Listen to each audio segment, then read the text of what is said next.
about what Paw Talks actually is. Let's possibly go towards the most favorite topic in today's world, hip dysplasia. Everybody who gets a pet, the first thing that they read about any particular, especially large-sized dogs, things like hip dysplasia or maybe the patella problems in small dogs. So if you can shed a little light on that, please. So hip dysplasia has the uncanny ability to divide, our pet owning communities, unfortunately. So all of us know people who breed dogs, through known sources. We take some care, we make some selective approach in getting home a puppy, but hip dysplasia somehow seems to tag along everywhere. Many times, I get home a small puppy is say 2 kilograms, and puppy is trotting over all around the house at 30 kilometers per hour, which is a phenomenal speed, and seems to be in very good comfort and is very confident, extremely mobile, has no pain. So as soon as your pet goes from 2 kilograms to 12, 15 kilograms, you might start seeing signs of your pet slowing down or taking time to rise, or not responding when he's seated, or not responding with that alacrity that he used to when he was smaller. This could very well be because the mechanical advantages of a well-formed hip are suddenly not available because you have loaded 10 kilos on top of a 2 kilogram puppy. So 2 kilogram puppy became 12 kilos. You added 10 kilos, and that mechanical advantage, which was good at 2 kilos, at 4 kilos, at 6 kilos, suddenly seems to disappear. So people sometimes misread this as my dog is being lazy, or actually there is no such thing as a lazy dog. It's really rare to find that your dog does not respond to you. So one of the telltale signs of hip dysplasia, which is pretty much a developmental abnormality, that is, your dog grows into it. Though the design exists, the design has been derived from mother, from grandmother, from great grandmother. So the design already exists, but the signs may manifest when the system is loaded or becomes heavy, and which is natural. With growth, you're going to see. So typical signs of dysplasia will be seen between 3 months and 12 months of age, based on what breed of dog you're looking at. So dysplasia is not a problem only of large breed dogs. I have to tell you this. Dysplasia exists in all breeds of dogs, from the smallest breeds to the largest breeds. Dysplasia exists in people. Dysplasia exists in people, and patella issues exist in people. Your school physical instructor would sift your class into 2 rows, and somebody who had knock knees had to go to one side. So knock knees is a problem with your patella. So many orthopedic diseases, including hip dysplasia or patellar disease, exist in many species, including the human species. Yeah, in your toy breed dog, your puppy comes home with 600 gram, 800 gram weight and does not become bigger than 7 or 8 kilograms. So a Shih Tzu may or may not show orthopedic disease so easily because the system is not having to handle that much load in the first place. So yes, many more joint diseases are seen in our larger breed dogs, but mechanically, smaller breed dogs may also have some of these unsoundnesses, that is, the joint not being sound. This could still be there in a small breed dog, but because size is small, system might carry it well till one is really old, and signs might be seen much later. So the speed with which you see these signs in large and giant breed dogs kind of is the reason we think or we associate dysplasia with German Shepherds or with Mastiffs or some of these larger breed dogs, because it hits you very fast. My puppy was playing, and next 2 weeks later he just doesn't want to play. So this hit is the reason why we seem to associate dysplasia only with large breed dogs. So dysplasia exists in cats. It's there in all species, unfortunately. Dysplasia pretty much means poor formation of the ball and socket. So the socket and ball are formed well. They give you good mechanical advantage, and a good footballer can kick that football and it travels 100 meters. So the reason it travels 100 meters is the multiplicities of force that ball and socket, which is very well congruent. It's like a good marriage. A well-married ball and socket can generate that power and is the basis of all athletic activity. So when the formation is less than good, or when the congruence or the symmetricity of the socket with the ball is less than good, then the system struggles to challenge it when you load weight on it.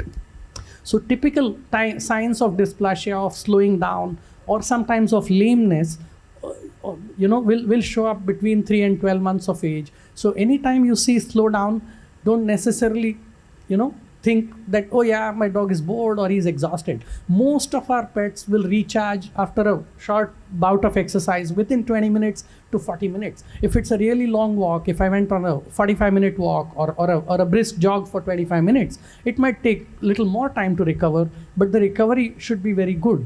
Most often the slowdown is missed by pet owners. So yes, we agree. As veterinarians, we also focus more on joint disease in larger breed dogs because they will be troubled by it much more going forward. So your puppy who is slowing down at 4 months of age will suffer much more slowdown when he is 12 months of age, because there'll be much more weight that's loaded onto the system. So for all our large and giant breed dogs, we do suggest hip x-rays and a survey orthopedic exam as early as 80 to 100 days of age. So before your final vaccine, many of you may be aware, final vaccine is typically at 3.5 to 4 months of age. So even before the final vaccine, we will suggest that we should do a full orthopedic exam. If need be, do hip x-rays to identify.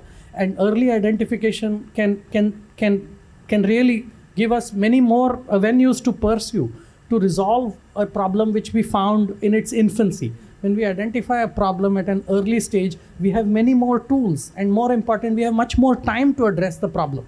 So picking disease at an early stage is very valuable. If there is slowdown in any of your pets in your contact or in your immediate connect, you should definitely ask that they should go to their vet and get a proper joint evaluation done. Most of our pets have a very different response to pain. So it's amazing how much pain tolerance our dogs seem to have. They just seem to take pain in their, in their stride. And it's sometimes people think it's noble, but as veterinarians, we don't think it's noble.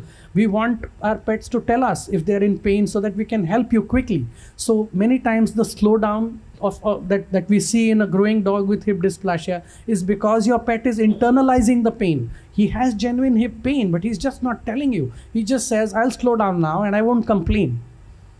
Which is kind of, from a human viewpoint, we think of it as noble, but from that individual's viewpoint, there's no nobility in that act.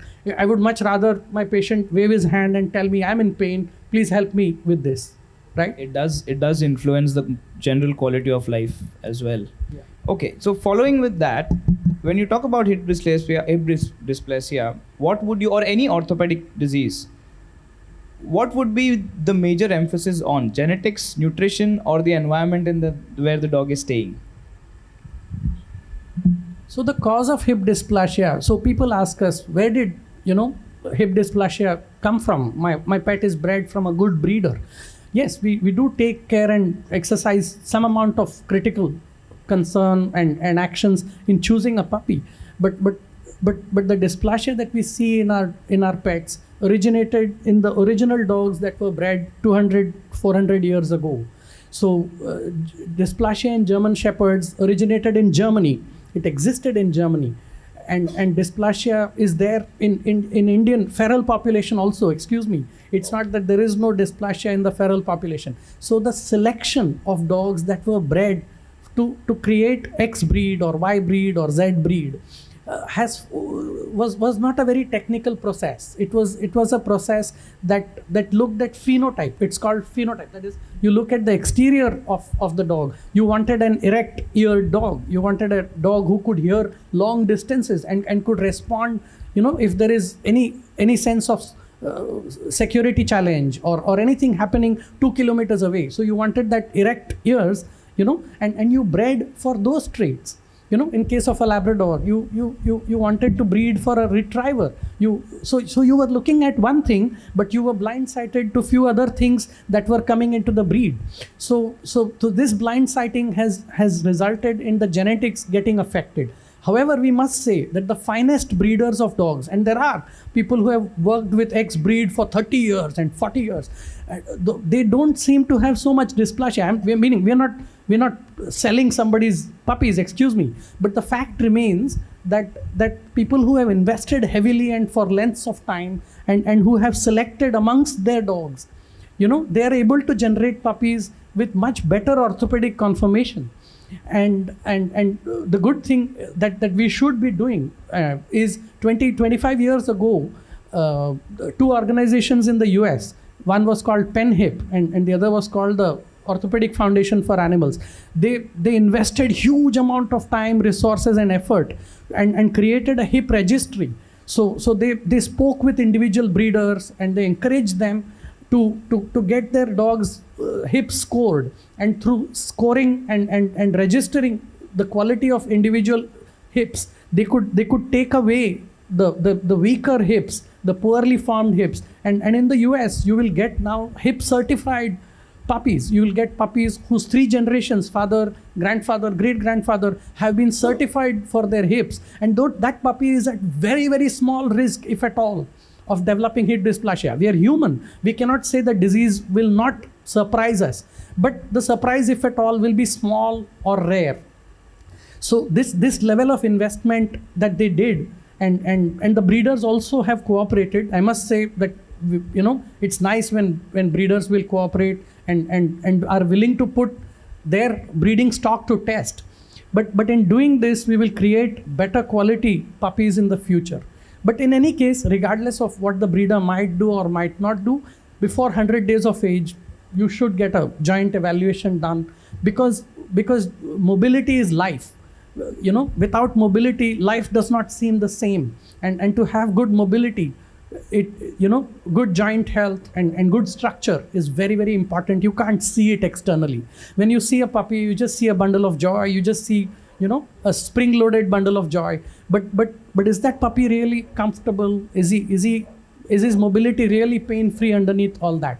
This is the question that will help us, breed better puppies, select better puppies, and take good care of the puppies that we bring home. And ma'am, what about the nutritional requirement or the general environment that the dog is staying in? How can we make sure that those are optimal so that we can prevent anything that is orthopedic from going bad?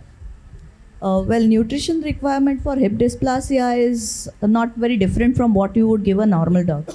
Any dog in their puppyhood, they require some supplements, so those have to be provided.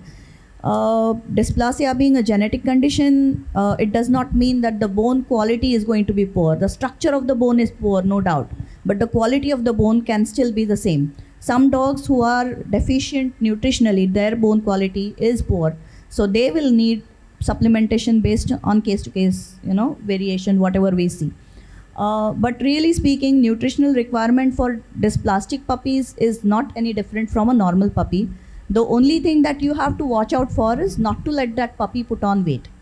So that is something that you should be very careful about. So I wouldn't give carbs to my dog.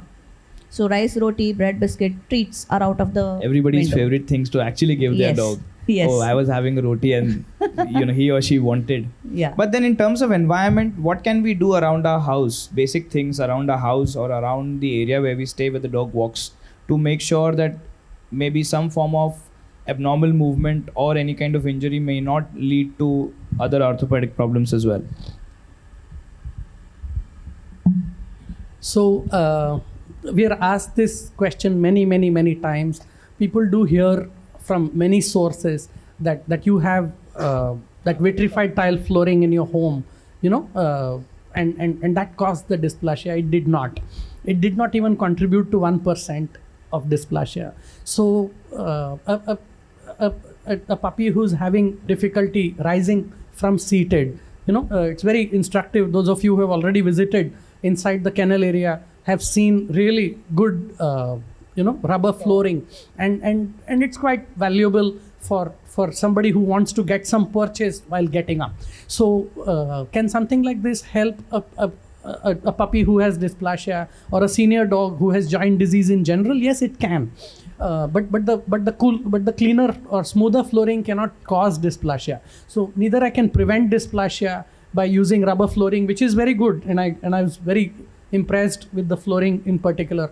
So, but neither it can cure dysplasia, but it can help make life little easier for that individual.